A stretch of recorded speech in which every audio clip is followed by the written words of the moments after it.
Isa, como que é estar aqui? Aqui no estúdio, em São Paulo, no planeta. Comigo. Bom demais! Adoro você. Nos conhecemos já antes da pandemia. Eu nunca me esqueço quando você, logo que nós estávamos vendo aquela ruptura da pandemia, a gente se falava muito por telefone, e você me disse assim: Isabela, eu tô tendo tempo de passar creme no corpo. Sabe? Sempre me lembro de você. Isso, né? Eu gravei isso porque naquele momento que estava todo mundo só vendo o lado negativo, você já estava trazendo o lado positivo. Né? E aí é isso. Do que nós estamos reclamando? Daquilo que a gente sempre quis? Então agora a gente vai ter que aprender a usufruir. Mas a gente não sabia usufruir. Aí a gente começou a usufruir. Tanto que agora tem um movimento do tipo, agora eu não quero voltar para o trabalho, né, presencial. Agora eu só quero o home office. Enfim, eu me lembro muito disso. Que foi antes da pandemia, a nossa conexão. E adoro estar sempre contigo. A gente sempre troca. Né, a gente sempre cresce. Sempre sai o melhor quando a gente se fala. Eu tenho sempre a sensação, quando eu vejo tudo que você faz e quando eu tô com você, de uma força na mulher. Né? Uma força na mulher.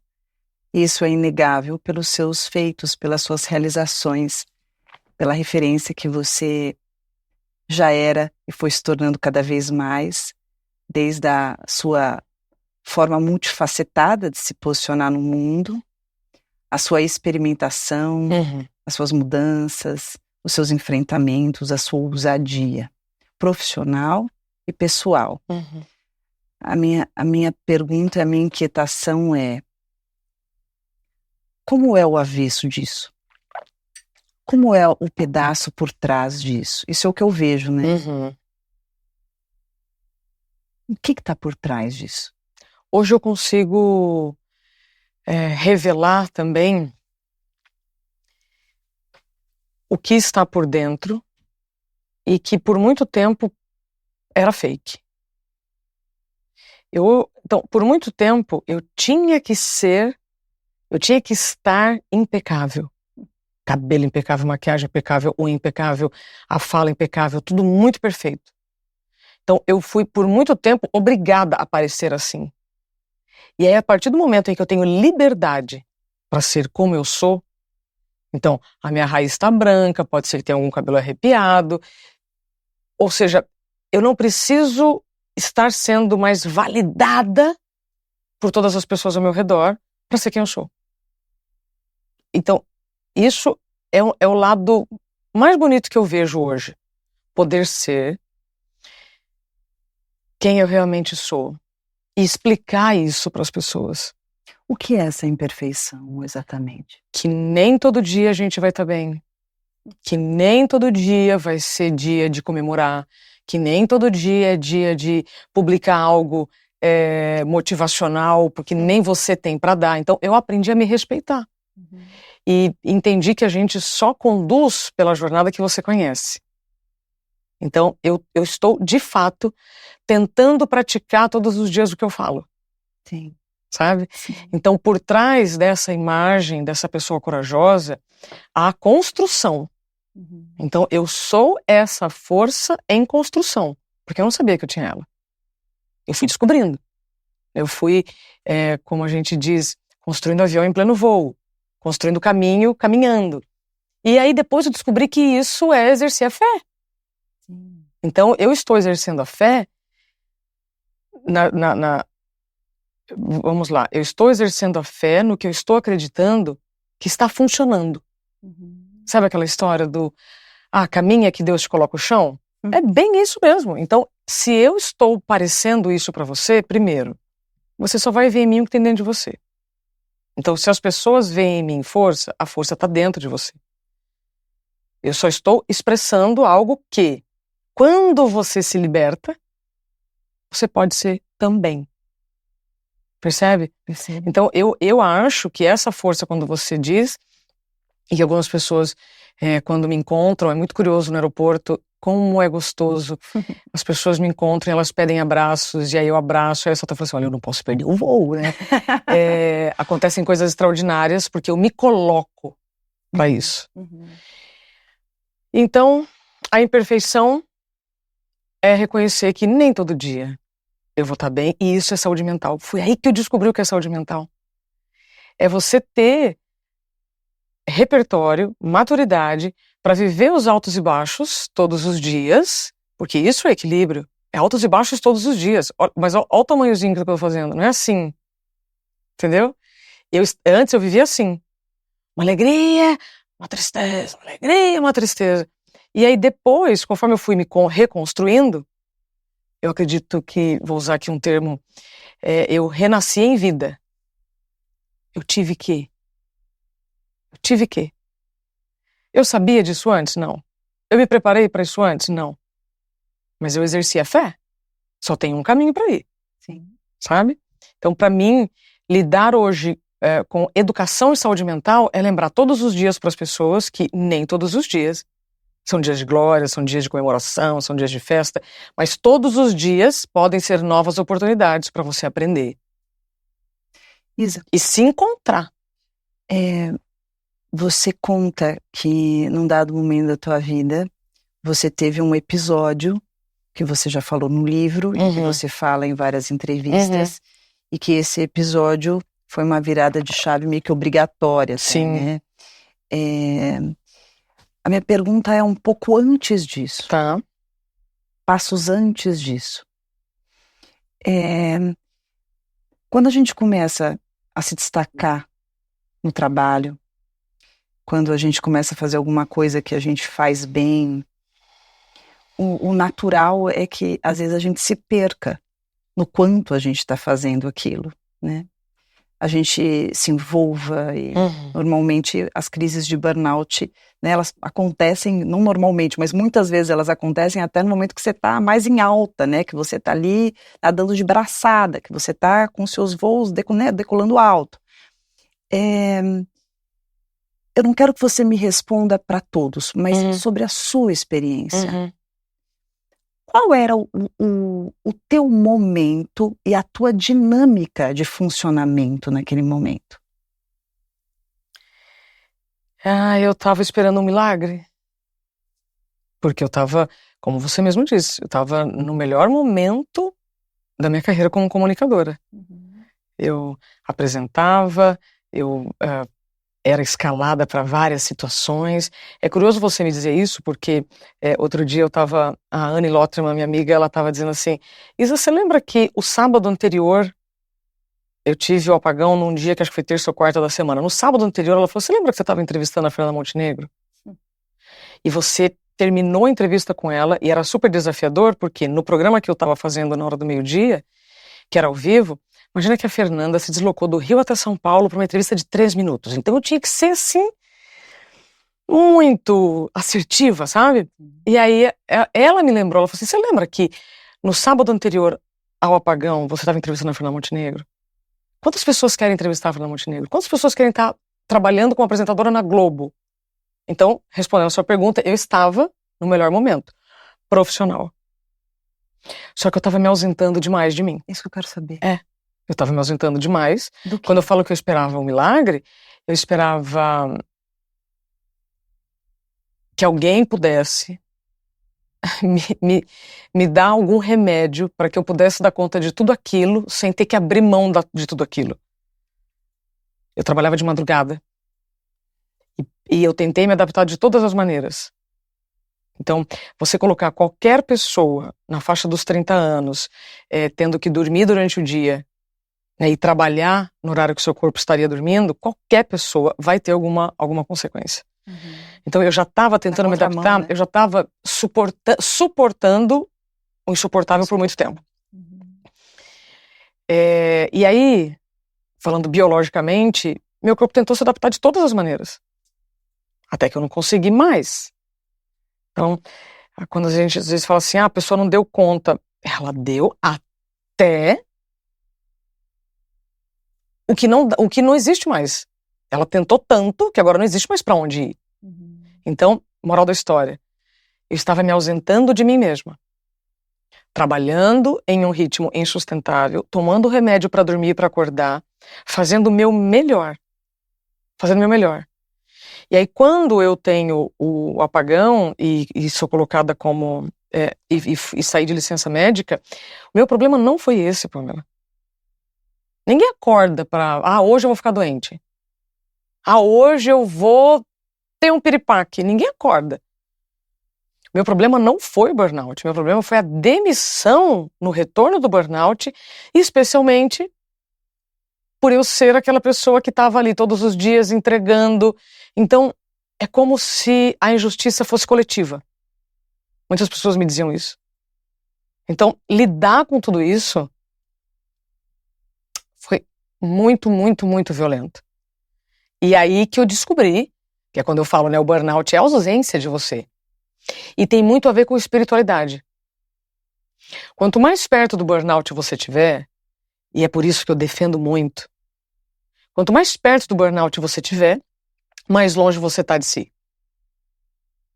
Então, eu estava ausente de mim mesma. Eu fazia tudo, performava. Então, esteticamente, eu estava impecável. Né? Então, como a minha avó dizia, por fora, bela viola, por dentro, pão bolorento.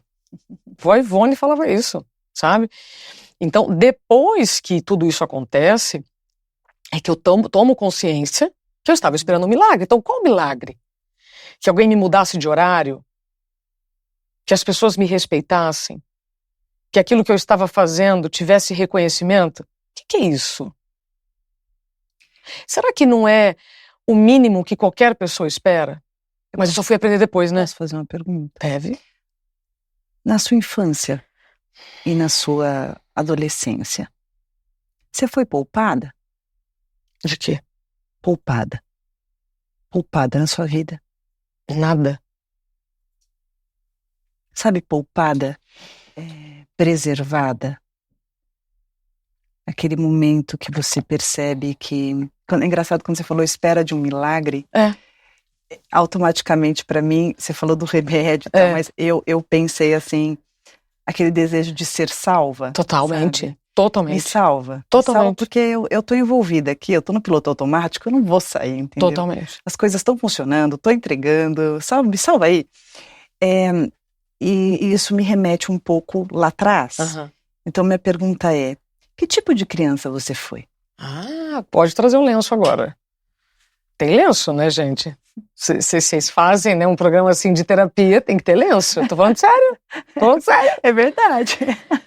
Ai, Pamela, aí você chega no ponto que é muito bonito poder falar isso com você, que tem muita responsabilidade, né, nessa educação emocional. Eu busquei reconhecimento de pai e mãe no trabalho. Porque quando eu me vi em falas que eu ouvia da minha mãe, eu só estava fazendo profissionalmente aquilo que eu tinha ouvido que era certo. Até a luz apagou, de tão grave que é. Continua. Mas faz parte. Viu? Então, olha a energia, né? Absolutamente. Obrigada, Luz. Volta o colágeno. Então, as minhas sessões de terapia são assim, tá? É riso com choro e cai a ficha e tal. Quando eu me vi falando as frases que eu ouvia da minha família, aí o bicho pegou. Porque eu não tinha mais referência nenhuma. Porque tudo aquilo que eu tinha ouvido, que me levaria para um lugar de respeito e valorização, me levou para a demissão. Então você percebe como eu busquei reconhecimento de pai e mãe no trabalho, e isso eu vi da minha psicóloga, terapeuta Cíntia Bedin, e quando ela me disse isso, tudo fez sentido. Quando você busca reconhecimento de pai e mãe, ou reconhecimento de quem quer que seja no trabalho, vai dar errado. E aí, se você quiser ir um passo mais à frente, eu já volto um passo para trás, por que a gente tolera tantos tipos de assédio? Porque a gente está buscando pai e mãe no trabalho. Especialmente pai, né? Nós somos um país de órfãos de pais vivos. E eu não convivi com meu pai. Meu pai tinha uma outra família. Então, em muitos momentos eu não podia nem falar de quem eu era filha.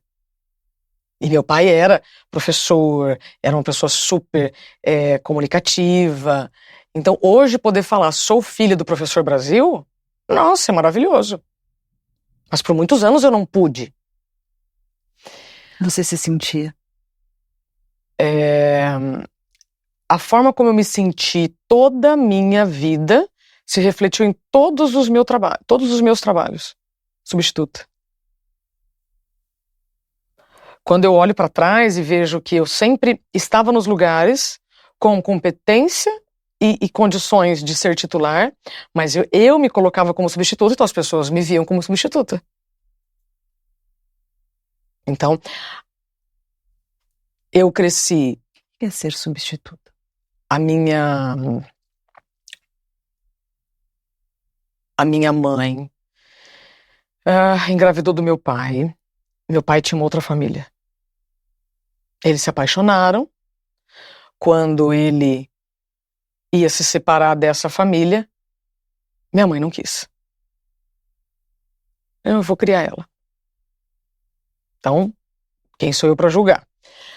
Aí, eu ter vivido com a ausência do meu pai fez eu buscar meu pai em todas as relações. Todas. Até o burnout, quando aí eu começo a me curar de várias coisas e aí eu encontro o Thiago. O Thiago foi o primeiro homem que eu me relacionei que tinha minha idade, sabe? Que eu não estava buscando o pai. Porque eu já estava num processo já de organização interna. O que será que te fez mudar essa busca?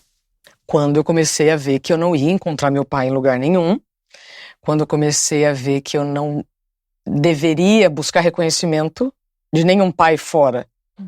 Meu pai já havia me reconhecido quando ele me registrou. Né? Então, respondendo a sua pergunta, que faz muito sentido, o querer ser salva, o querer ser resgatada, eu vivi essa sensação minha vida inteira.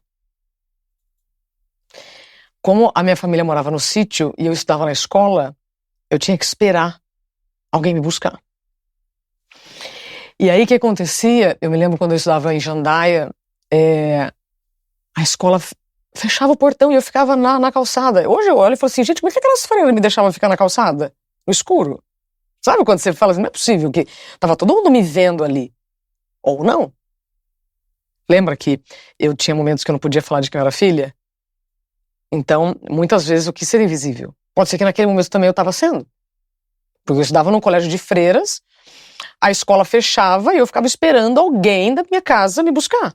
Porque eu morava no sítio, não tinha como ir a pé, não tinha ônibus. Eu tô falando de uma cidade com 6 mil habitantes. E eu morava no sítio. Tá? E aí, eu sempre tenho essa percepção. E quando eu vejo hoje a Angelina, minha filha, aflita, com medo de alguém esquecê-la, de ser abandonada, eu olho e eu falo, filha. E que eu já reconheço que ela tá representando alguma dor minha. E aí eu vou. Papai e a mamãe estão aqui, você tá segura, porque eu tô falando pra aquela Isabela. Sabe? Então, sim, eu fiquei em um modelo de ser uma filha perfeita, uma aluna perfeita, pra não dar trabalho pra minha mãe, né? A que sempre fazia tudo sozinha. Eu sempre fui muito precoce, porque só vivíamos eu e minha mãe. Então, eu começava a fazer tudo muito cedo. Então, eu comecei a trabalhar muito cedo, eu fiz viagens muito cedo. Por isso que quando as pessoas falam, mas você mudou para São Paulo com 16 anos? Sozinha? Eu já fazia outras coisas sozinha, percebe? Mas eu não fazia aquilo para ninguém, não. Eu fazia aquilo para poupar minha mãe. Então, você fala, você foi poupada? Não. Mas do que também? Tive uma família, minha mãe, a família da minha mãe, maravilhosos, dentro do que eles puderam me dar. Mas eu só consigo ver isso hoje.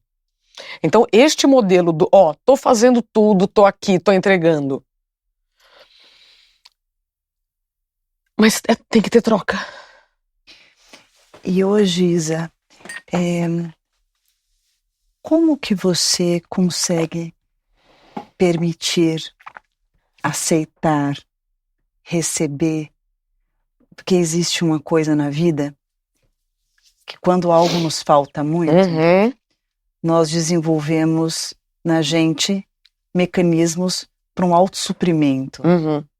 Como se fosse uma autorreparação de algo que nos faltou, e por sobrevivência a gente vai encontrando um jeito de a gente se fazer, e a gente se acostuma em fazer pelos outros, em não pedir, em querer sempre entregar perfeito, ou mesmo a gente tem uma resistência e dificuldade de receber, não confia muito, não acredita muito, tem mais desconfiança, quando vê já fez, não dá espaço para os outros fazerem. Você conseguiu dar esse espaço, está conseguindo, ainda é uma luta, você reconhece isso, não reconhece? Ui, vamos lá.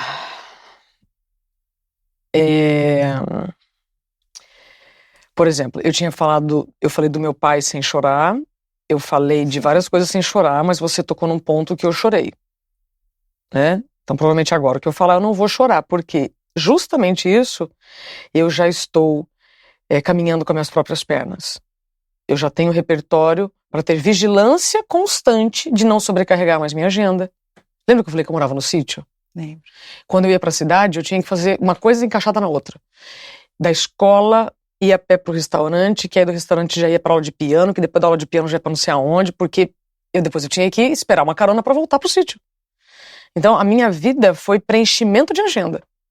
Então, hoje, quando eu tenho espaço na agenda, ai, que coisa maravilhosa. Poder aceitar esse convite para estar aqui, por exemplo.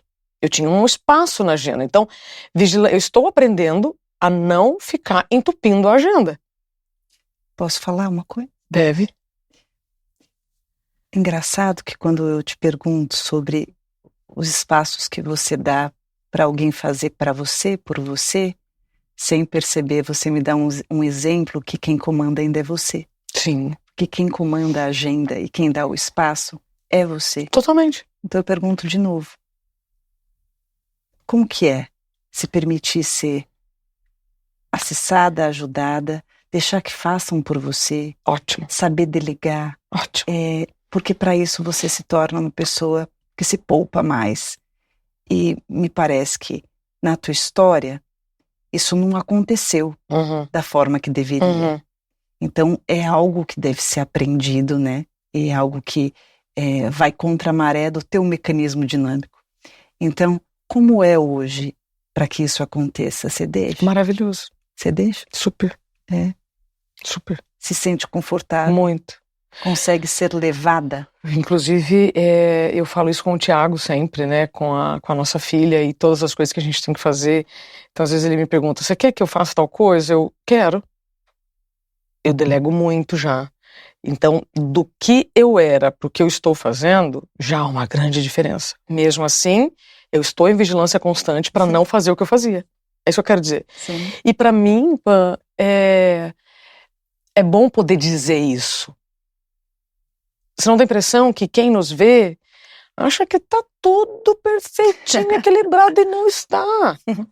Sabe? A gente não vive naquele desespero da beleza, né?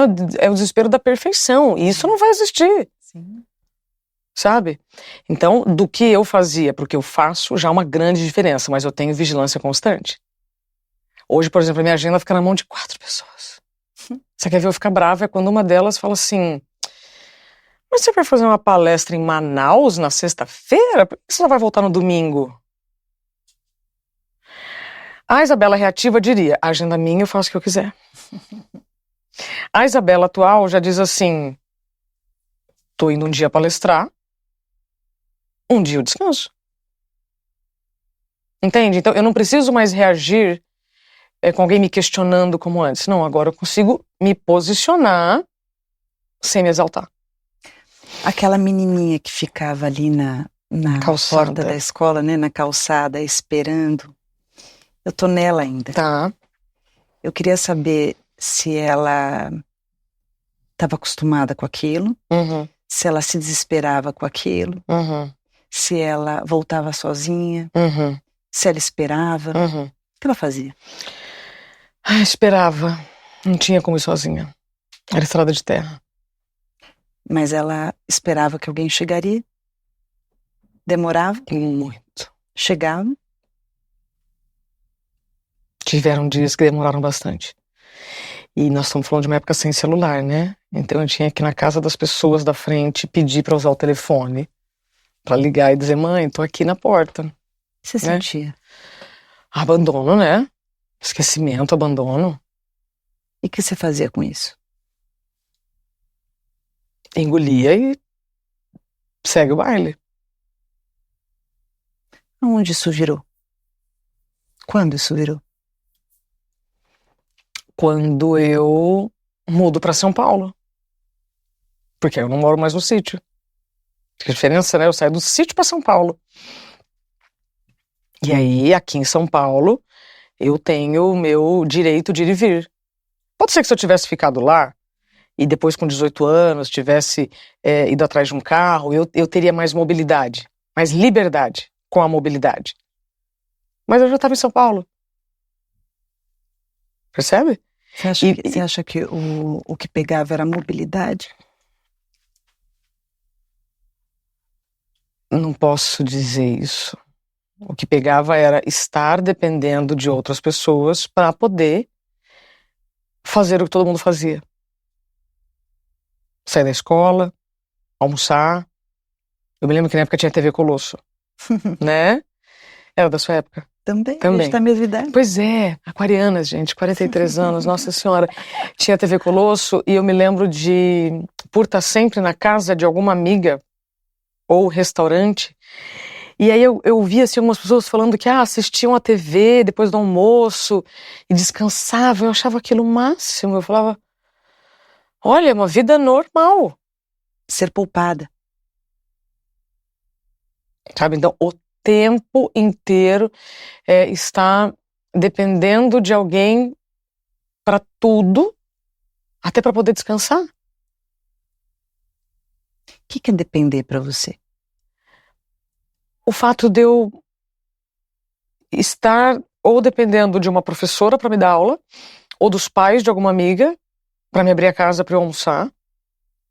Nós estamos falando de uma criança Tua mãe trabalhava? Sim. Nós estamos falando de uma criança que tinha, vamos falar de 9 a 15 anos. 9, 10, 11, 12. Então, falando da fase da adolescência normal, eu nunca pude assistir TV Colosso na minha casa, sabe, depois de almoçar. Você queria? Super. Hoje eu lembro disso e falo, nossa, que coisa, né? Como seria? Você assistiria TV Colosso fazendo o quê? Eu ia almoçar, Tá. ia assistir TV Colosso, eu ia descansar. Como seria? No sofá. Deitada? Provavelmente. E se assistisse, ia comer alguma coisa? Beber alguma Eu coisa? já teria almoçado, Tá. né? Passava bem na hora do almoço. Isso ia te deixar feliz? Provavelmente. Aí agora entra a Priscila. Agora, quem não é dessa época não vai saber. Priscila era uma cachorrona bem bonitona, que era a principal da TV Colosso. Esse é um exemplo só. Não, isso é grande.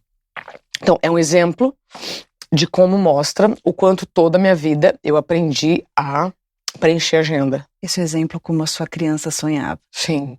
Sim, sempre sonhou. Isso é um exemplo de como a sua criança queria coisas simples. Sim. Sempre quis. E o que é amor pra você? Eu descobri o amor com a Angelina. É. Pelo menos dessa forma, né? 4 letras. Amor. Amor, assim, de independentemente do contexto, ela é brigando comigo ou não, né? Minha filha tá com 3 anos, então é aquele fuzuê, né? Você não consegue nem botar a roupa do uniforme, então ela brigando comigo ou não, é poder olhar pra ela e dizer, ela fala, eu não gosto de você, mamãe, eu falo, eu amo você, sabe? Eu amo você. Eu aprendi com a Angelina, é difícil explicar. Mas eu quero ouvir. O que eu consigo é que mesmo ela dizendo que não gosta, eu dizer que eu amo. Sabe, diante de... Que amor é esse? Ai, um amor que transcende, né? Transcende qualquer explicação. O amor transcende explicação. Sabe o que eu acho que você gosta muito? Sabe o que eu acho? Que você percebe que ela depende de você. Muito. E que você tá ali. Eu acho que isso te encanta. Ah, isso também é bom. Perceber que ela tá ali, que ela veio de você, que ela depende de você. E que ela pode contar com você. Sim. E que você tá lá. E que você a atende. E que você olha pra ela. Você a vê. Sim, eu falo isso sempre. Eu tô vendo você. E que ela pode ser livre como uma sereia. E ela pode navegar. E ela pode mergulhar. E ela pode ir para todos os cantos desse mundo, que é um mar imenso. E ela nunca vai se perder de você. E a liberdade que você vê nela. E que ela te conta todos os dias que ama. E que você queria saber o significado. Ele é claro. Ele é claro. Quando a gente se distancia dos nossos pais na infância e a gente tem a experiência do abandono, mesmo que pontuado, mesmo que seja num momento e logo depois eles cheguem ou demore e em algum momento eles cheguem, a angústia daqueles minutos, daquelas horas é o suficiente para a criança não conseguir gozar da liberdade, de ficar apreensiva de que eu preciso acertar, eu preciso fazer tudo bem organizadinho, eu preciso entregar, eu não posso decepcionar, porque vai que eu perco. Vai que eu perco o meu lugar. E a tua filha, ela tem a liberdade de ir e vir, que ser humano seria pouco. Por isso que ela ama sereias. Porque a sereia é um peixe, não é? A sereia, ela nada longe. Ela nada rápido. Ela encanta. E é o maior símbolo que acho que ela poderia ter do feminino e da liberdade. Dizem que a criança é misturada a nós. Dizem que leva um tempo para a criança se diferenciar o suficiente, entender o que é dela e o que é da mãe. Sim. É como se fosse uma coisa só. E a criança deflagra as nossas sombras, os nossos desejos. Eu falo que a Angelina me devolve pra mim. Eu arriscaria dizer que a sereia não é pela Angelina. É pela Angelina. Percebe? Não é pra ela. Mas é através dela. É como se através dela você pudesse ter resgatado a sua liberdade. De justamente poder sentir, amar. O amor é o sentimento que é só nutrido na segurança. Quando você diz que ela fala, mamãe, te odeio, não gosto de você, quando você não faz o que ela quer, e você diz, eu te amo. Isso é a segurança de que, por mais que você possa dizer o que for, eu sei o que nos une. Sim. E esse sentimento é inquestionável.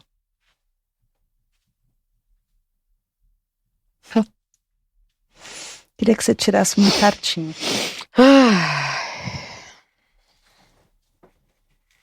É lindo esse baralho.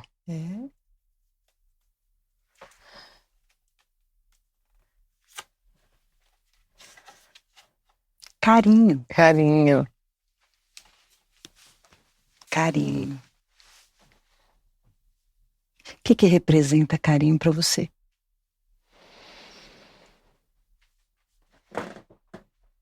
É engraçado que eu outro dia vi os ursinhos carinhosos. Você lembra, né? Os ursinhos carinhosos. De novo. Então, amava. E aí eu tava na fábrica da Cacau Show, inclusive. E tinha bem alto, assim, e tinha várias coisas pra vender. Eu falei, não, eu quero aquele lá de cima. Aí a moça falou, não, esse não vende. Eu falei, gente, mas como é que vocês expõem uma coisa que não vende? Né?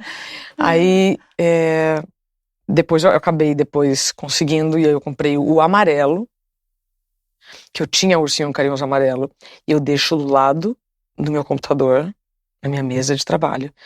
E quando a Angelina pega, eu falo, Angelina, esse é da mamãe?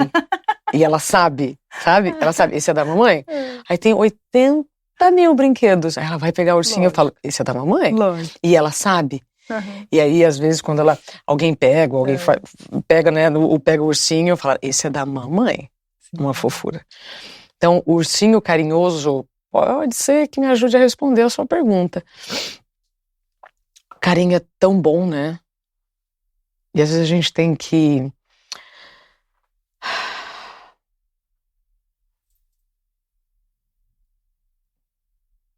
brigar tanto pra conseguir.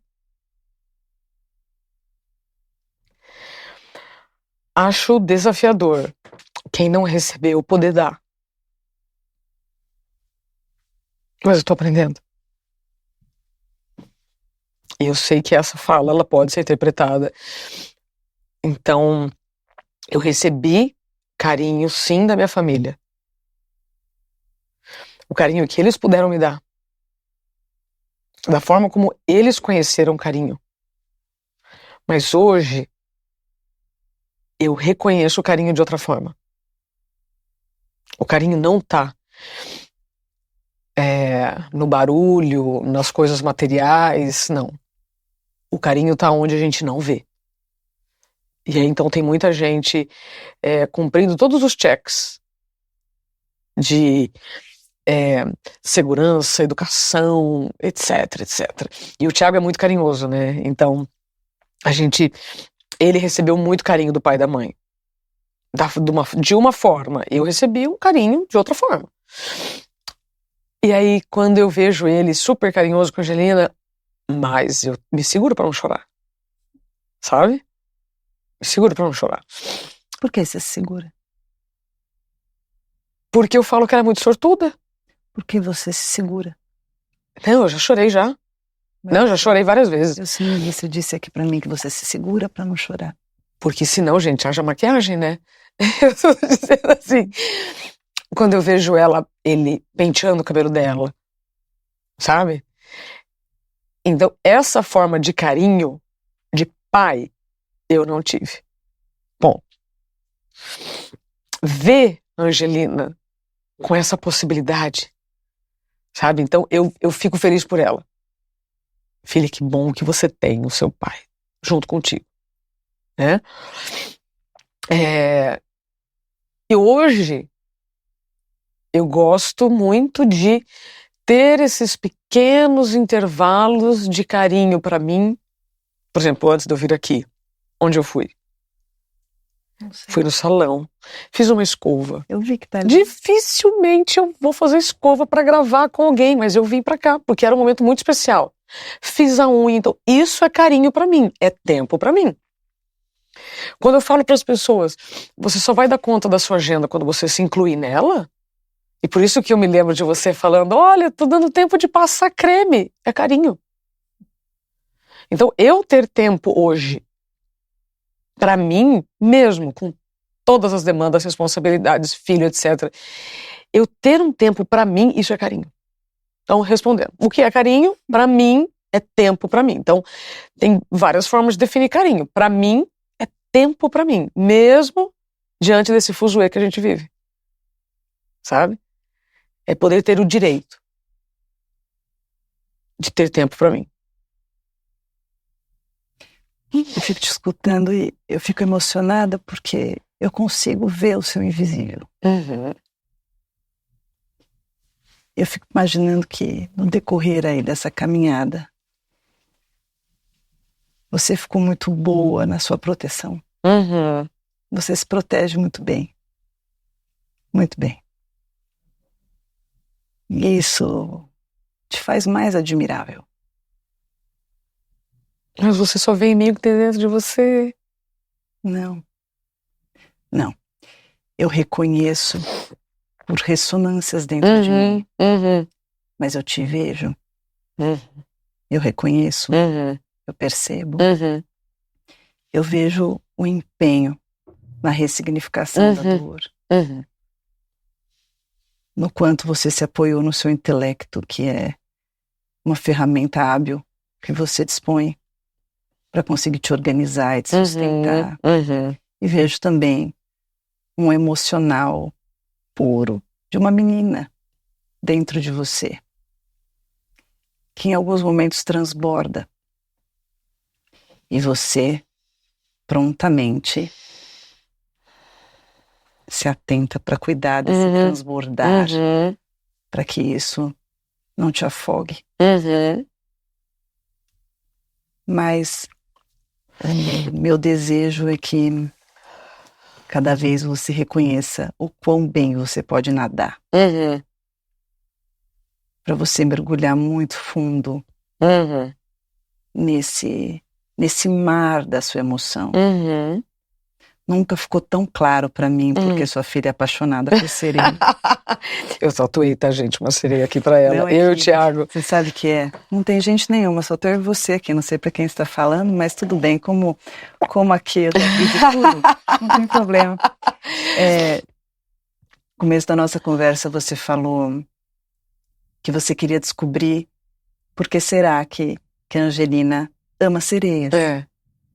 Eu também naquele primeiro momento supus a imagem da sereia, do feminino, de ser isso, aquilo, mas escutando o que você conta, fica tão claro, fica tão explícito, e é tão bonito ver isso.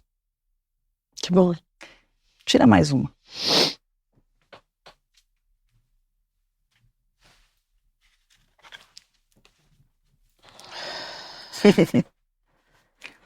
Maior defeito. Maior defeito. Que isso, Pamela Magalhães? Sombras. Adoro. Maior defeito.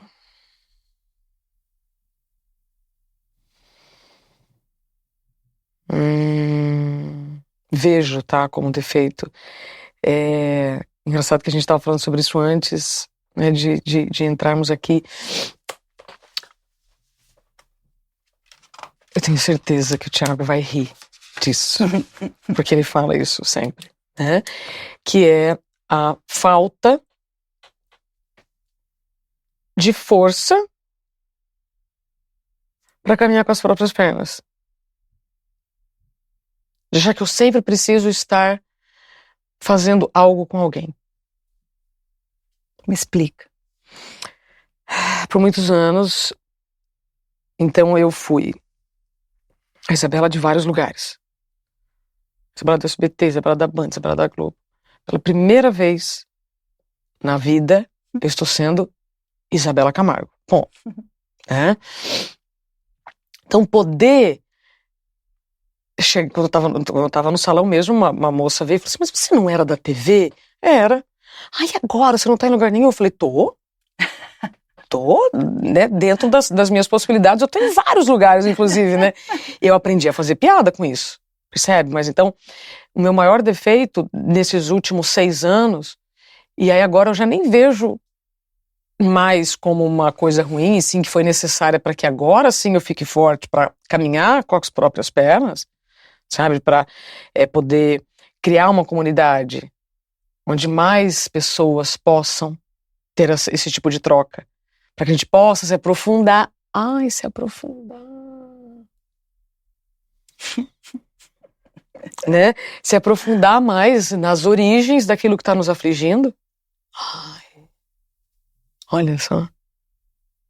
Então, o Thiago sempre briga comigo, assim, do tipo assim, você fica... você se sente incapaz, né, de fazer suas próprias... E olha que eu faço coisa, hein? Mas para você ver que mesmo assim eu ainda me sinto insegura para fazer certos movimentos. Movimentos que ampliem a minha mensagem. É como se eu sempre estivesse precisando da validação de alguém. Então agora, acho que depois dessa, o Thiago vai falar assim, eu te falo isso sempre, A Pamela agora falou. Quando o ouvido tá pronto, a mensagem chega. Então agora chegou. Né? Eu vou te deixar um recado. E não é segredo, então eu posso falar alto. Tá bom. Você é a sereia, né? Você é a sereia. E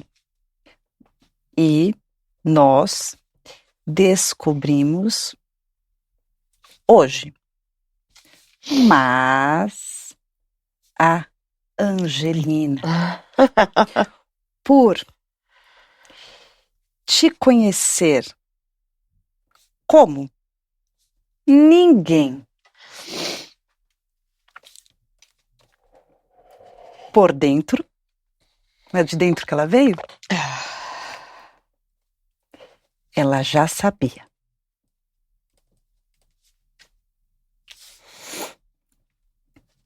Permita-se mergulhos profundos, tendo a certeza de que você não vai se perder. E sempre terá alguém que te ama à sua espera.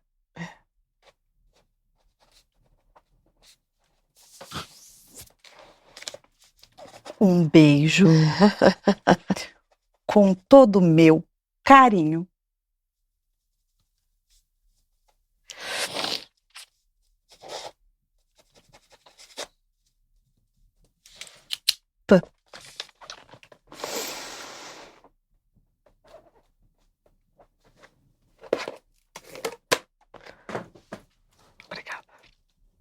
Obrigada. Obrigada por vir. Obrigada por vir. Obrigada por confiar em mim. Obrigada por ser quem você é. Por estar na minha vida, na vida de tantas pessoas que você faz diferença.